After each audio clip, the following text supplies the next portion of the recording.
जय श्री कृष्ण भक्तों, हर हर महादेव। स्वागत है हमारे भविष्यवाणी चैनल में। आज बात करते हैं पुत्रदा एकादशी के बारे में।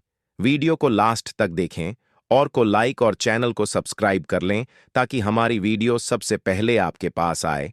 पुत्रदा एकादशी नाम सुनते ही मन में एक सौम्य आस्था का संचार होता है। यह कोई साधारण दिन नहीं होता, बल्कि यह वह पुण्यतिथि होती है जब भगवान विष्णु स्वयं धरती पर भक्तों की पुकार सुनने के लिए अपने विराट स्वरूप में अवतरित होते हैं। विशेषकर उन माताओं और परिवारों के लिए जो संतान सुख की प्रतीक्षा में अपने जीवन की हर प्रार्थना को समर्पित कर देते हैं, उनके लिए यह दिन वरदान से कम नहीं। इस दिन किया गया व्रत, की गई पूजा और ग्रहण किया गया अन्न, सब कुछ जीवन में चमत्कारी परिवर्तन लाने वाला होता है।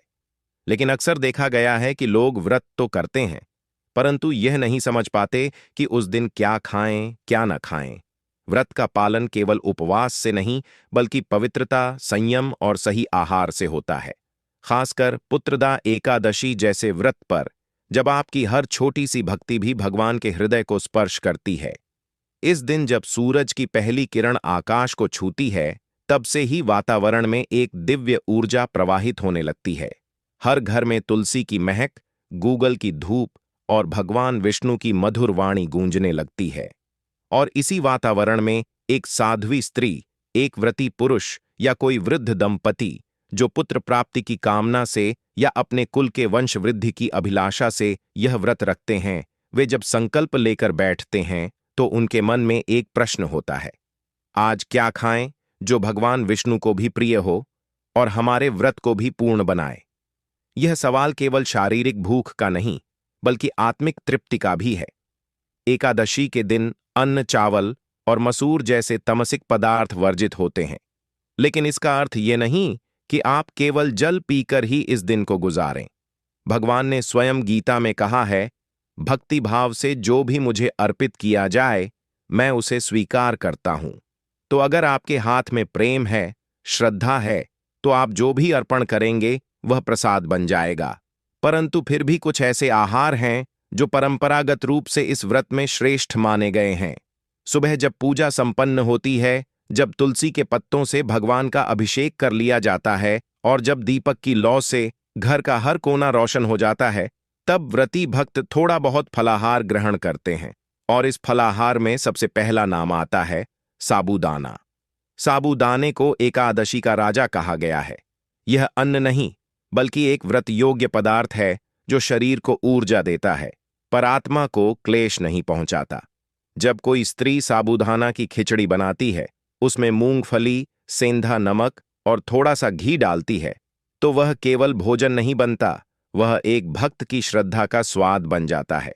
साबूदाना शरीर को ठंडक देता है, पाचन को सही रखता है और सबसे विशेष बात, यह व्रत की मर्यादा को भंग नहीं करता। जब एक मां पुत्रदा एकादशी पर अपने गर्भ में पल रही संतान की सलामती के लिए या भविष्य की संतान के लिए यह खिचड़ी ग्रहण करती है, तो उसकी हर निवाला प्रार्थना बन जाती है। इसके बाद आता है दूसरा दिव्य आहार, फल। फल यानी प्रकृति की सबसे शुद्ध भेंट। एकादशी के दिन ताजे फल खाना न केवल शारीरिक ऊर्जा के लिए आवश्यक है, बल्कि यह मन को भी स्थिर करता है। विशेषकर केला, सेब और अनार, ये फल न केवल स्वास्थ्यवर्धक होते हैं, बल्कि इनका हर टुकड़ा भगवान विष्णु को समर्पित कर प्रसाद रूप में ग्रहण किया जाता है। जब कोई व्रती स्त्री संतान के लिए, घर की सुख शांति के लिए, पति के दीर्घायु जीवन के लिए व्रत करती है, तो वह फल को केवल स्वाद के लिए नहीं खाती, बल्कि उसमें ब्रह्म की सत्ता अनुभव करती है। एक फल भी यदि प्रेम से भगवान को समर्पित किया जाए, तो वह अमृत बन जाता है। संतानहीन दंपति जब हाथ जोड़कर फल चढ़ाते हैं, तो वह फल केवल एक पूजा सामग्री नहीं रहता, वह संकल्प बन जाता है। और अंत में तीसरा, जो इस दिन ग्रहण करना श्रेष्ठ माना गया है, पंचामृत। पंचामृत यानी दूध, दही, घी, शहद और शक्कर, इन पांचों को मिलाकर जब भगवान का अभिषेक किया जाता है और फिर वही अमृत स्वरूप पंचामृत भक्तों में वितरित होता है, तो वह केवल भोजन नहीं रह जाता, वह ईश्वरीय कृपा का वाहक बन जाता है। विशेषकर पुत्रदा एकादशी पर जब कोई मां अपने गर्भस्थ शिशु के लिए पंचामृत को ग्रहण करती है तो उसमें संतान की बुद्धि, स्वास्थ्य और सौंदर्य का आशीर्वाद छिपा होता है। गर्भवती महिलाएं जब एकादशी पर व्रत रखती हैं तो उन्हें यह पंचामृत न केवल ऊर्जा देता है बल्कि उनके भीतर पल रहे जीवन को दिव्यता की छाया में विकसित करता है। यह पंचामृत एक पवित्र संकल्प की तरह होता है, न केवल शरीर के लिए बल्कि आत्मा के लिए भी। जब दिन समाप्त होता है, जब दीप जल उठते हैं, जब भगवान विष्णु के समक्ष शंख बजता है और जब आरती गूंजती है, तब हर वह स्त्री, हर वह पुरुष जो इस दिन श्रद्धा से व्रत रखता है, वह एक अलग आत्मिक अनुभव करता है। यह अनुभव बताता है कि केवल उपवास नहीं बल्कि संयमित भोजन, सही आहार और पवित्र भावनाएं ही उस व्रत को सफल बनाती हैं। पुत्रदा एकादशी केवल संतान प्राप्ति की कामना तक सीमित नहीं, यह एक ब्रह्मांडीय ऊर्जा का केंद्र है जहां हर निवेदन, हर कामना, हर भक्ति भगवान विष्णु तक पहुंचती है। जो लोग इस दिन साबूदाना, फल और पंचामृत जैसे सात्विक आहारों को ग्रहण करते हैं, वे केवल शरीर को ही नहीं, आत्मा को भी पुष्ट करते हैं। यह एक आत्मिक चिकित्सा की तरह है जो सूक्ष्म शरीर को पवित्रता से भर देता है। जब अगली बार पुत्रदा एकादशी आए तो व्रत जरूर करें, लेकिन यह न भूलें कि शरीर को जरूरी ऊर्जा देने के लिए ये 3 चीजें भी भगवान की ही देन हैं। इन्हें प्रेम, भक्ति और विश्वास के साथ ग्रहण करें और देखें कैसे आपके जीवन में संतान सुख, समृद्धि और सौभाग्य की वर्षा होती है। अगर यह व्रत केवल एक दिन की भूख होती तो शायद उसका महत्व इतना ना होता।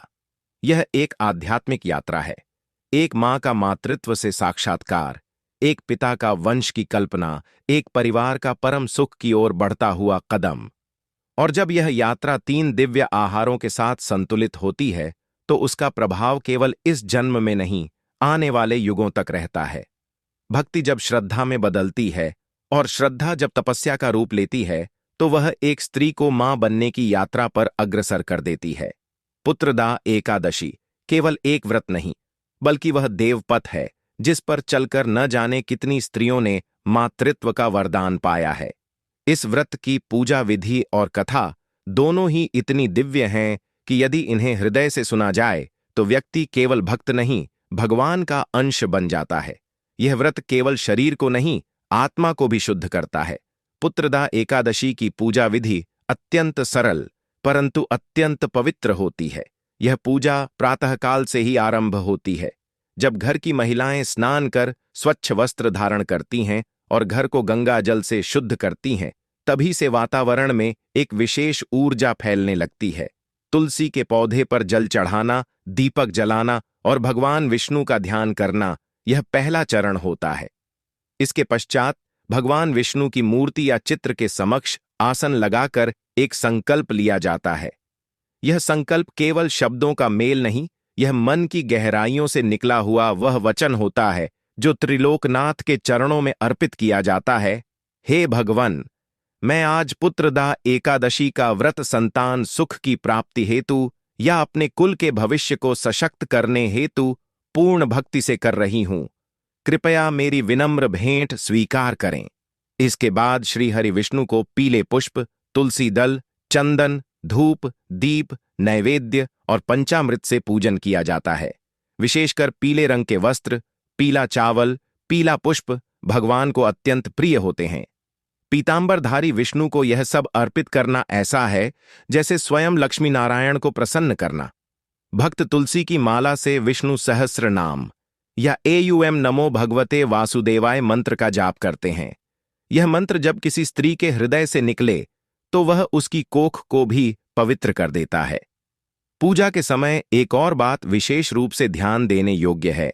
जल से भरा कलश जिसमें आम के पत्ते डाले गए हों और ऊपर नारियल रखा हो, उसे भगवान के समक्ष स्थापित करना अत्यंत शुभ माना गया है। यह कलश संपूर्ण ब्रह्मांड की प्रतीक होता है और जब इसका पूजन किया जाता है तो ऐसा माना जाता है कि संपूर्ण ब्रह्मांड को आपके घर की कोख में संतान रूपी भविष्य का बीज मिल जाता है। पूजा के उपरांत व्रती को एकादशी व्रत की कथा अवश्य सुननी चाहिए। इस कथा के बिना व्रत अधूरा माना जाता है और इस कथा में छिपा है वह रहस्य जिसने एक राजा को पापों से मुक्त कर पुत्र प्राप्ति दिलाई थी। कथा इस प्रकार है। प्राचीन काल में महिष्मती नगरी में महाजीत नामक एक राजा राज्य करता था। वह राजा धर्मात्मा, न्यायप्रिय और प्रजापालक था। उसके राज्य में सुख, समृद्धि और शांति थी, परंतु एक कमी थी, उसे कोई संतान नहीं थी। वह दिन रात चिंतित रहता था कि उसके बाद राज्य का उत्तराधिकारी कौन होगा। उसने ब्राह्मणों से पूछताछ की, विद्वानों से मार्गदर्शन लिया, परंतु कोई समाधान नहीं मिला। तब अंत में उसने वन में जाकर कठोर तपस्या शुरू की। वहां पर उसे कुछ आर्ष मुनि मिले, जिन्होंने उसकी पीड़ा सुनी और कहा, हे राजन, तुमने पूर्व जन्म में किसी को जल तक नहीं दिया था। तुम्हारी आत्मा पर उस कर्म का दोष है, इसी कारण संतान प्राप्ति से वंचित हो। लेकिन चिंता न करो, अब तुम पुत्रदा एकादशी का व्रत करो और पूरी श्रद्धा से भगवान विष्णु की आराधना करो, तुम्हें अवश्य ही संतान की प्राप्ति होगी। राजा ने संकल्प लिया, एकादशी का व्रत किया और द्वादशी के दिन व्रत का पारण कर ब्राह्मणों को दान दिया। कुछ समय बाद रानी गर्भवती हुई और एक तेजस्वी पुत्र का जन्म हुआ। वही पुत्र आगे चलकर अत्यंत पराक्रमी राजा बना। तभी से इस व्रत को पुत्रदा एकादशी कहा जाने लगा। यह कथा आज भी हर उस स्त्री के लिए आशा की किरण है, जो संतान की अभिलाषा लिए भगवान की ओर निहारती है। पुत्रदा एकादशी केवल पुत्र प्राप्ति की कामना के लिए नहीं होती, बल्कि यह उस मातृत्व की साधना है जो हर स्त्री के भीतर जन्म से ही विद्यमान होती है। इस व्रत को करने से न केवल संतान प्राप्ति होती है, बल्कि प्राप्त संतान बुद्धिमान, संस्कारी और जीवन में सफल होती है। यह व्रत उस भावनात्मक, आत्मिक और पारिवारिक संतुलन को कायम करता है जिसकी नींव पर समाज चलता है। पूजा के बाद दिन भर भगवान विष्णु का स्मरण करते हुए व्रती को मौन या भजन कीर्तन में समय बिताना चाहिए। इस दिन किसी का अपमान न करें, झूठ न बोलें, क्रोध न करें और मन में किसी के लिए ईर्ष्या या घृणा का भाव न रखें। पुत्रदा एकादशी केवल शरीर का तप नहीं है, यह मन की परीक्षा है। और जब मन पारदर्शी हो जाए तो उसमें भगवान का प्रतिबिंब स्वतः ही झलकने लगता है। रात्रि में यदि संभव हो तो जागरण करें, दीपक जलाएं, हरि नाम का कीर्तन करें और अपने आने वाले जीवन की कल्पना करें जिसमें एक संतान आपकी गोद में हंसती हो। उस संतान को आप इस व्रत की सबसे सुंदर प्राप्ति समझें और जब अगले दिन द्वादशी के सूर्योदय के बाद व्रत का पारण करें तो गाय, ब्राह्मण, कन्या और वृद्धजनों को भोजन करवाएं, यथाशक्ति दान करें। यह आपके संकल्प को पूर्णता प्रदान करेगा। पुत्रदा एकादशी की यह पूजा विधि और कथा हर स्त्री को शक्ति देती है, वह शक्ति जो उसे केवल संतान देने वाली नहीं, संपूर्ण सृष्टि की पालनकर्त्री बना देती है। व्रत का अर्थ केवल भूखे रहना नहीं होता, वह तो आत्मा को परमात्मा से जोड़ने का एक माध्यम है। और पुत्रदा एकादशी जैसा व्रत जिसमें स्वयं भगवान विष्णु का विशेष आशीर्वाद समाया हो, उसमें छोटी सी भी गलती आपके संकल्प को अधूरा कर सकती है। आपने दिन भर व्रत किया, भगवान को पूजन किया, कथा सुनी, मंत्र जपे, लेकिन अगर एक भी ऐसी बात हो गई जो व्रत के नियमों के विरुद्ध थी, तो वह तपस्या निष्फल हो जाती है। पुत्रदा एकादशी कोई साधारण दिन नहीं है। यह वह दिन है जब भगवान विष्णु अपनी आंखों से सीधे अपने भक्तों के मन को देखते हैं। इस दिन की गई साधना उनके हृदय तक पहुंचती है, लेकिन वहीं लापरवाही से की गई पूजा या मन की चंचलता, इन तीन प्रमुख गलतियों की छाया यदि इस व्रत पर पड़ जाए तो सारा पुण्य धूमिल हो जाता है। सबसे पहली गलती, अन्न और चावल का सेवन। एकादशी के दिन अन्न और विशेषकर चावल का भक्षण वर्जित है। शास्त्रों में यह स्पष्ट कहा गया है कि एकादशी तिथि में चावल खाना पाप के समान है। यह पाप ऐसा होता है जो व्रत की शक्ति को नष्ट कर देता है। एक कथा के अनुसार जब एक बार एक ब्राह्मण ने पुत्रदा एकादशी पर चावल खा लिया था, तो वह अगले जन्म में संतानहीन हुआ और अत्यंत कष्ट में जीवन व्यतीत करने लगा।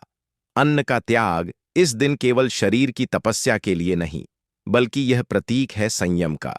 जब कोई स्त्री संतान की कामना करती है तो वह केवल शरीर से नहीं, मन से भी शुद्ध होना चाहती है। एक दिन चावल और अन्न का त्याग उस भविष्य के लिए होता है जो मां के रूप में उसके जीवन में आने वाला है। दूसरी बड़ी गलती, मन की अशुद्धता। कई बार लोग बाहरी तौर पर व्रत तो कर लेते हैं, पूजा भी कर लेते हैं, परंतु उनके भीतर ईर्ष्या, द्वेष, अहंकार और गुस्सा बना रहता है। पुत्रदा एकादशी का व्रत केवल शरीर की क्रियाओं से नहीं होता, यह मन की गहराइयों से जुड़ा होता है। जिस स्त्री के मन में किसी के लिए बुरा भाव हो, वह चाहे जितना पूजा कर ले, उसका असर भगवान तक नहीं पहुंचता। एक शांत, करुणामयी, प्रेमपूर्ण हृदय ही इस व्रत की सच्ची भूमि है। जब एक मां अपनी कोख में जीवन पालना चाहती है, तो उसका मन भी ऐसा होना चाहिए जो उस जीवन को प्रेम से पोषित कर सके। इसलिए इस दिन गुस्सा न करें, कड़वी बातें न कहें, अपशब्दों से दूर रहें और सबसे बढ़कर किसी की निंदा न करें। एक मां का हृदय विशाल होता है और यही भावना इस दिन की पूजा में भी होनी चाहिए। तीसरी और सबसे घातक भूल, व्रत का उपहास या अधूरापन। कई लोग व्रत की शुरुआत तो कर देते हैं, परंतु बिना नियमों को समझे हुए, बिना विधिपूर्वक पूजा किए ही उसे बीच में छोड़ देते हैं। कुछ लोग दिन भर भूखे रहकर रात में साधारण भोजन कर लेते हैं, कुछ पूजा किए बिना फलाहार कर लेते हैं और कुछ केवल दिखावे के लिए व्रत करते हैं। पुत्रदा एकादशी कोई ऐसा अवसर नहीं है जिसे फैशन की तरह लिया जाए। यह वह तपस्या है जो जीवन की सबसे बड़ी कृपा, संतान के लिए की जाती है। यदि व्रत अधूरा छोड़ दिया गया या इसे मजाक में लिया गया, तो यह केवल फलहीन नहीं होता, बल्कि इसका उल्टा प्रभाव भी पड़ सकता है। एक पुरानी कथा में कहा गया है कि जो व्यक्ति पुत्रदा एकादशी का व्रत आरंभ कर उसे बीच में छोड़ देता है, वह 7 जन्मों तक संतान के सुख से वंचित रहता है। इसलिए अगर आप इस व्रत को करने का निश्चय करें, तो पहले उसकी महिमा, विधि और नियमों को समझें और फिर पूरी श्रद्धा से उसे निभाएं। पुत्रदा एकादशी वह विशेष अवसर है जब भगवान विष्णु स्वयं आपके आंसुओं को सुनते हैं, आपके हृदय की पुकार को महसूस करते हैं और आपकी गोद को भरने के लिए अपने आशीर्वाद की वर्षा करते हैं। लेकिन यह वर्षा तभी होती है जब व्रत की जमीन निष्कलंक हो, जब मन निर्मल हो और आचरण सात्विक हो। इस दिन की गई छोटी सी भूल भी व्रत के पुण्य को समाप्त कर सकती है।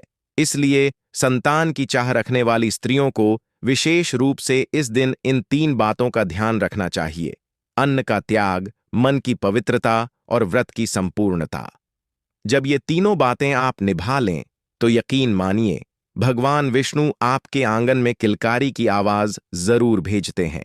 पुत्रदा एकादशी की सुबह, जब सूरज की पहली किरण धरती को छूती है और जब हवाओं में तुलसी की महक तैरने लगती है, तभी वह समय आता है जब यह छोटा सा उपाय आपको उस मार्ग पर आगे बढ़ाता है जहां ईश्वर की कृपा बाधा नहीं बनती, बल्कि धारा बनकर आपके जीवन को सिंचित करती है। इस उपाय में कोई तामझाम नहीं, कोई बड़ा खर्च नहीं, कोई कठिनता नहीं है। यह उपाय केवल मन की पवित्रता और श्रद्धा से जुड़ा है। सूर्योदय से पहले उठ जाएं, स्नान कर स्वच्छ वस्त्र धारण करें, विशेषकर पीले या सफेद वस्त्र शुभ माने जाते हैं। फिर अपने घर के पूजा स्थल में एक चौकी पर पीला कपड़ा बिछाएं और उस पर भगवान विष्णु की मूर्ति या चित्र स्थापित करें। सामने तुलसी का पौधा रखें। यदि घर में तुलसी है तो सबसे उत्तम। अब एक तांबे या पीतल के लोटे में शुद्ध जल भरें, उसमें थोड़ा सा गंगा जल, पीले चंदन की एक बिंदी, थोड़ी सी हल्दी, कुछ तुलसी दल और एक साबुत सुपारी डाल दें। इस जल को पवित्र संकल्प जल माना जाता है। फिर भगवान विष्णु को पीले पुष्प, पीला चंदन, अक्षत और तुलसी दल अर्पित करें और इसके बाद एक मंत्र का 11 बार जप करें, एयुएम नमो भगवते वासुदेवाय। यह मंत्र छोटा जरूर है, लेकिन इसका प्रभाव अत्यंत व्यापक और तीव्र होता है। कहा जाता है कि जिस दिन एकादशी पर कोई स्त्री या पुरुष सूर्योदय से पहले इस मंत्र का जप करता है और तुलसी को जल अर्पित करता है, उसकी किसी भी मनोकामना में विघ्न नहीं आता। दोस्तों, ऐसी जानकारी के लिए वीडियो को लाइक और चैनल को सब्सक्राइब कर लें और हां, अगर वीडियो अच्छी लगी हो तो कमेंट में जय श्री कृष्णा लिखें। धन्यवाद।